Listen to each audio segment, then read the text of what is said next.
नमस्ते दोस्तों, welcome back to our channel. आज का व्लॉग जो है वो थोड़ा स्पेशल होने वाला है। आज के व्लॉग में मैं आपको एक बात बताना चाहता हूँ दोस्तों कि हमारे कुछ सब्सक्राइबर है, उन्होंने हमें रिक्वेस्ट की थी कि एक व्लॉग आपका एक तो व्लॉग है ना मराठी में बनाया जाए। और दोस्तों आपको मैं बताना चाहता हूँ कि मैं खुद महाराष्ट्रियन हूँ, मातृभाषा मेरी मराठी है और मैं मराठी की इज्जत भी करता हूँ। लेकिन हमारे चैनल का जो मोटिव है कि हम लोग हिंदी में व्लॉग इसके लिए बनाते हैं ताकि हमारे जो महाराष्ट्र की संस्कृति है, छत्रपति शिवाजी महाराज की जो संस्कृति है ना यहाँ की, ये पूरे इंडिया के जितने भी स्टेट है वहाँ के लोगों को पता चले, तो उसके लिए हम हिंदी में व्लॉग करते हैं। लेकिन आज का व्लॉग की जो रिक्वेस्ट है हमारे एक सब्सक्राइबर ने की है और हम हमारे सब्सक्राइबर को नाराज करें ऐसा तो हो ही नहीं सकता है। दोस्तों रिक्वेस्ट है मराठी में एक व्लॉग जो करने की, ये हमारे एक सब्सक्राइबर है जो मुझे पर्सनली मिले थे, मिस्टर गिरीश म्हात्रे करके उनका नाम है, उन्होंने मुझे रिक्वेस्ट की है। तो उनके ये रिक्वेस्ट को ही पूरा करने के लिए आज का जो व्लॉग रहेगा ये कंप्लीटली मराठी में रहेगा। हा महाराष्ट्रीयनच आहे। लास्ट टाइम जेव्हा आम्ही आलो होतो तर आमचे एक सबस्क्रायबर आहेत जयेश ठाकूर, त्यांनी आम्हाला म्हटलं होतं की तुम्ही जर काश्मीरला गेला तर तुम्ही राजवेश्वर मंदिरात का नाही गेला, ते खूप जुनं आणि आपल्या संस्कृतीची जवळ आहे, तुम्ही जावा। लास्ट टाइम आम्हाला जायचं होतं पण खूप जास्त पाऊस होता, त्यामुळे आम्ही जाऊ नाही शकलो। आज आम्ही त्याच्यासाठी झालेलो आहे। तो हा त्याच ब्लॉगचा कंटिन्यूचा भाग आहे आणि आता ज्या ठिकाणी आम्ही उद्या आहोत तो आहे पर्यंत कसे यायचं हे जाणण्यासाठी जर तुम्हाला माहिती नसेल तर तुम्ही प्लीज आमचा आधीचा व्हिडिओ बघा, वरती आधीचा व्हिडिओ बघू शकता। त्याच्यामध्ये आम्ही काश्माळ आणि काश्माळ कसं यायचं ह्याबद्दल सगळं सांगितलेलं आहे आणि ह्याच्या पुढे कसं जायचं आहे आणि कुठे आहे राजेश्वर मंदिर आहे। आणि अजून एक म्हणजे नॉट ओनली मंदिर आहे, तिथे सुंदर धबधबा सुद्धा आहे, तो ते कुठे आहे हे सांगण्यासाठी हा व्हिडिओ शेवटपर्यंत प्लीज बघा। आणि एकच सांगते आपले सबस्क्रायबर हे आमच्यासाठी खूप इम्पॉर्टंट आहेत आणि त्यांच्या रिक्वेस्ट आहे आमच्यासाठी इम्पॉर्टंट आहे। आमच्या पद्धतीने करता येतील तेवढं जास्त आम्ही त्या करण्याचा प्रयत्न करू। थँक्यू सो मच हे व्हिडिओ बघणं आणि तुम्ही असं आम्हाला निवेदन करणं आणि त्याच्याबद्दल आम्हाला ॲडवाईस करणं ह्यासाठी आम्ही खूप खूप खूप आभारी आहोत। So welcome to our channel the unscripted Priya, unscripted दादांचा अनस्क्रिप्टेड सफर।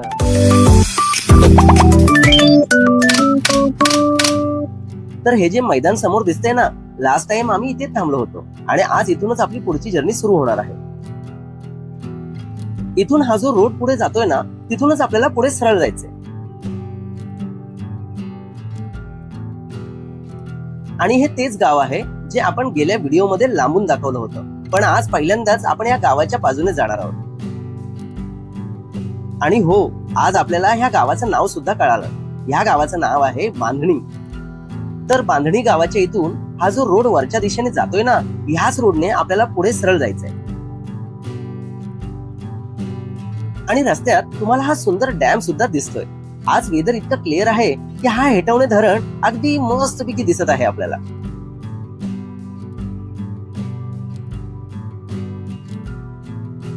थोडं पुढे आल्यानंतर तुम्हाला हा बोर्ड दिसेल। बोर्ड थोडा क्लिअर दिसत नाहीये, पण अंदाजे इथे बंगलावाडी असं काहीतरी लिहिलेलं असावं असं वाटतंय। आणि इथून पुढे दोन रस्ते जाताना पुढे दिसत आहेत। एक रोड राईटला जातोय, पण आपल्याला तिकडे जायचं नाहीये, आपल्याला लेफ्टला जायचं आहे। लेफ्टने स्ट्रेट पुढे आलात की पुन्हा असे दोन फाटे येतील। इथे मात्र कुठलाही प्रॉपर साइन बोर्ड नाहीये, त्यामुळे थोडा कन्फ्युजन होऊ शकतो। येथे आपल्याला राईटच्या रोडने पुढे जायचं आहे। आणि बघा, येथे आपल्याला मंदिराचा साइन बोर्ड दिसला आहे, म्हणजे झालं, आता कन्फर्म झालं की आपण योग्य रस्त्यावर आहोत।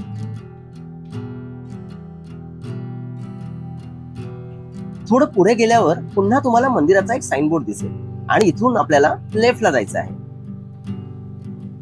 आजचं आभाळ सुद्धा किती सुंदर दिसते ना, ढग, हिरवळ आणि हा पूर्ण माउंटन व्ह्यू, एकदम परफेक्ट मान्सून वाइब्स। येथे एक स्नॅक्स कॉर्नर सुद्धा आहे, पण आज ते बंद आहे। तर इथून आपल्याला पुढे सरळ जायचं आहे। आणि ऑनेस्टली या पूर्ण रूट मध्ये हे साइन बोर्ड्स खूप युजफुल ठरत आहेत, कारण काही ठिकाणी दोन दोन रोड्स फुटताना दिसत आहेत आणि कुठे जायचं हे समजणं थोडं कन्फ्युजिंग होऊ शकतं। तर आता आपल्याला या ग्राउंड पर्यंत यायचं आहे। तुम्ही तुमची गाडी इथेही पार्क करू शकता किंवा थोडं पुढेही घेऊन जाऊ शकता। पार्किंग स्पेस बरंच चांगला आहे, पण त्यानंतर मात्र गाडी पुढे नेता येणार नाही। इथून पुढची जर्नी आपल्याला चालतच करायची आहे।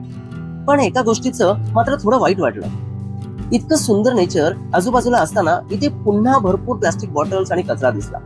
आय मीन, एवढं सुंदर नेचर आणि ते खराब करण्याची ताकद फक्त आपण माणसांनीच घेतली आहे असं कधी कधी वाटतं मला.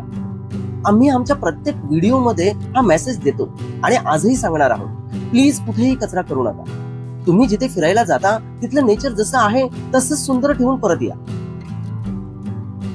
असो, आता आम्ही आमची गाडी पार्क केली आहे आणि आता मंदिराच्या दिशेने वॉकिंग सुरू. इथून तुम्हाला एक असा रस्ता लागेल. थोडं पुढे चालत आल्यानंतर पुन्हा तुम्हाला असे 2 रोड दिसतील. इथे एक साइन बोर्ड आहे, पण ऑनेस्टली सांगायचं झालं ना तर तो थोडासा कन्फ्युजिंग आहे. जो रोड राईटला जातोय ना तो रोड आपल्याला मंदिराकडे घेऊन जातो आणि जो रोड लेफ्टला जातोय तो एका छोट्या वॉटरफॉलकडे किंवा पुढे जो आपल्याला मोठा कासमाल धबधबा आहे ना त्याच्या टॉपवर जाणारा हा रोड आहे. पण आधी आपल्याला जायचं आहे व्याघ्रेश्वर मंदिराकडे आणि त्यानंतर बघूया कासमाल धबधबा आपल्यासाठी काय सरप्राईज घेऊन बसलाय. आणि रस्त्यात चालताना हे बघा, वाव, आपल्याला हे सुंदर मुंग्यांचं वारुळ दिसलं. काय क्रिएटिव्हिटी आहे यार, इतकं परफेक्ट स्ट्रक्चर आणि हे सगळं या छोट्या छोट्या मुंग्यांनी तयार केलेलं.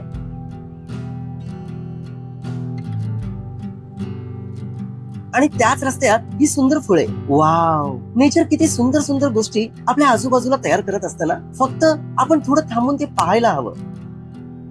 फायनली आपण व्याघ्रेश्वर मंदिर आणि आई वरदानी माता मंदिर येथे पोहोचलो आहोत. समोरच आपल्याला हा सुंदर दीपस्तंभ दिसत आहे आणि खरंच या मंदिराच्या परिसरात पाऊल टाकताच एक वेगळी शांतता जाणवते. आजूबाजूला इतका सुंदर निसर्ग आणि हा शांत परिसर एकदम पीसफुल वाटतोय. चला तर मग आता मंदिरात जाऊन दर्शन घेऊया.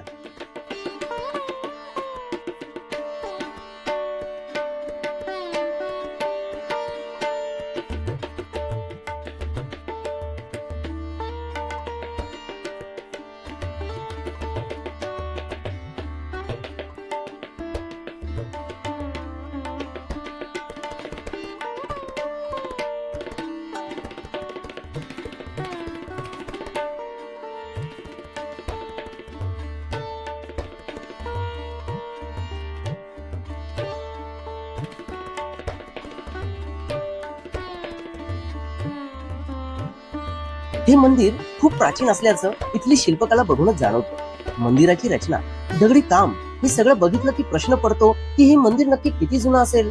मान्यता अशी आहे की हे मंदिर कमीत कमी हजारो वर्ष जुनं असावं.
आणि येथे आम्हाला एक नवीन मित्र सुद्धा भेटला, हा गोंडस कुत्रा.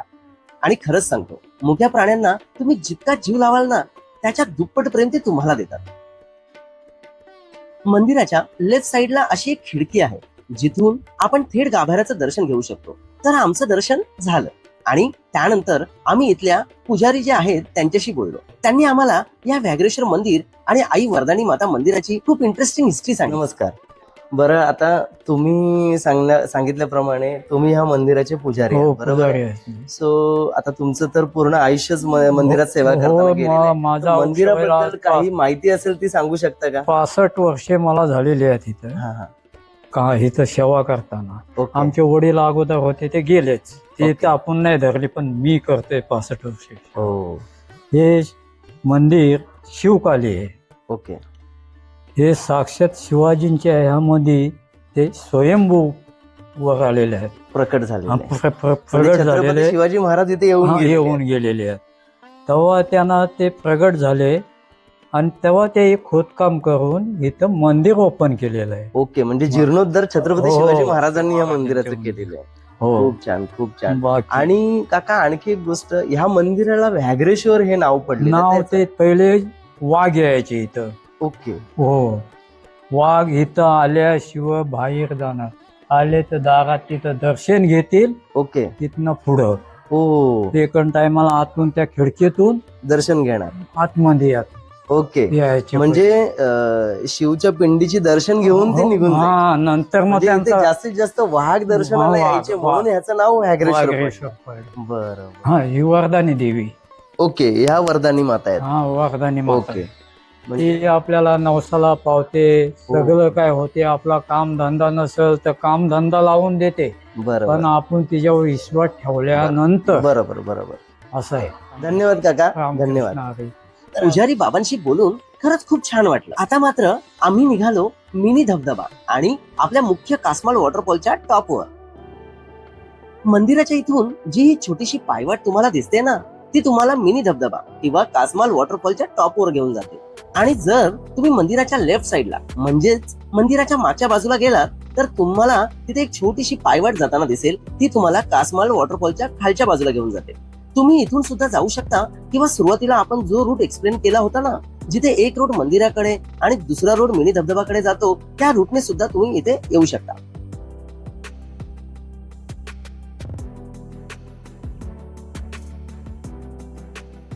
आणि हा बघा, हा आहे आपला छोटासा मिनी धबधबा. आणि गंमत म्हणजे या छोट्या धबधब्यातून वाहणारं हेच पाणी पुढे जाऊन बनतं कासमाल वॉटरफॉल. म्हणजे सुरुवात इथून आणि पुढे त्याच पाण्याचं रूपांतर एका मोठ्या धबधब्यात. किती सुंदर आहे ना नेचरचं हे कनेक्शन. आणि फायनली आम्ही आलोय कासमाल वॉटरफॉलच्या टॉपवर.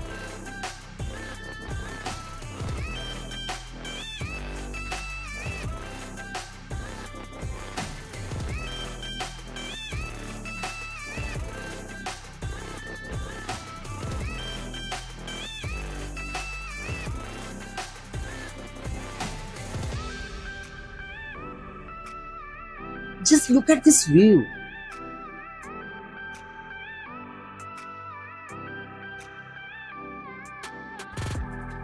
इथे बसून किती भारी वाटते माहितीये. आजूबाजूला हिरवगार डोंगर, वाहणारं पाणी, थंड हवा आणि समोरचा हा व्ह्यू. इथे काही वेळ फक्त शांत बसावं असंच वाटते. आणि हो, तुम्ही इथून सुद्धा कासमाल वॉटरफॉलच्या खाली जाऊ शकता. समोर जो हा झुडपांचा भाग दिसतोय ना, त्याच्या मागून आपल्याला खाली जायचं आहे. झुडपांच्या मागून अशी एक छोटीशी पायवाट सुरू होते आणि याच वाटेने आपल्याला वॉटरफॉलच्या खाली चालत जायचंय. पण एक गोष्ट लक्षात ठेवा, हा रस्ता थोडा स्लिपरी आहे आणि चिखल सुद्धा आहे. त्यामुळे जरा जपूनच पाय टाका, नाहीतर वॉटरफॉल बघायला येऊन आपणच घसरून वॉटरफॉल बनायचं. आणि बघा, इथे डायरेक्शन सुद्धा अगदी क्लिअर आहे. हा जो रस्ता वरच्या दिशेने जातोय तो मंदिराकडे जातोय, आणि हा जो खाली जातोय ना, तो आपल्याला घेऊन जाणार आहे थेट कासमाल वॉटरफॉलच्या खाली. फायनली हा आहे आपला कासमाल वॉटरफॉल.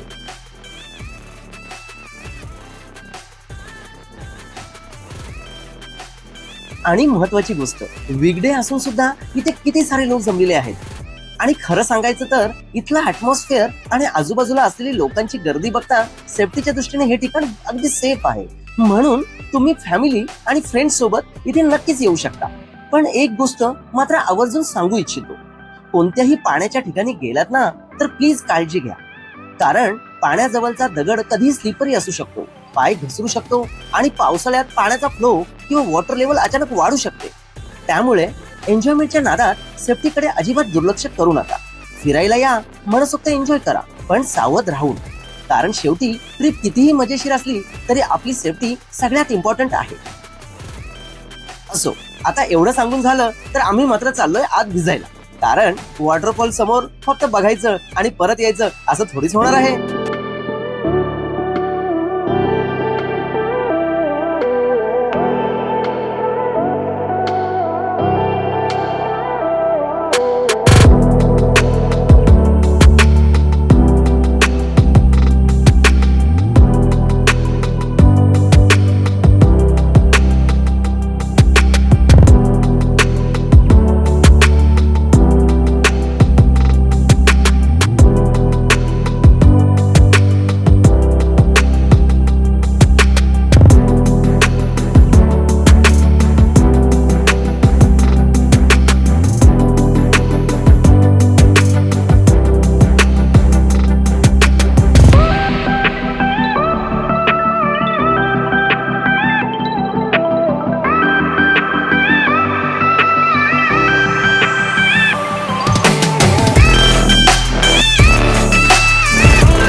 मित्रांनो, हा होता कासमाळ डोंगरावरील रायगडेश्वर मंदिर आणि कासमाळ धबधबाला व्लॉग. तुम्हाला आजचा व्हिडिओ कसा वाटला? प्लीज जर आवडला असेल तर ह्याला लाईक करा, शेअर करा आणि कमेंटमध्ये हर हर महादेव नक्की लिहा. भेटूया पुढच्या व्हिडिओमध्ये. जय हिंद. जय हिंद.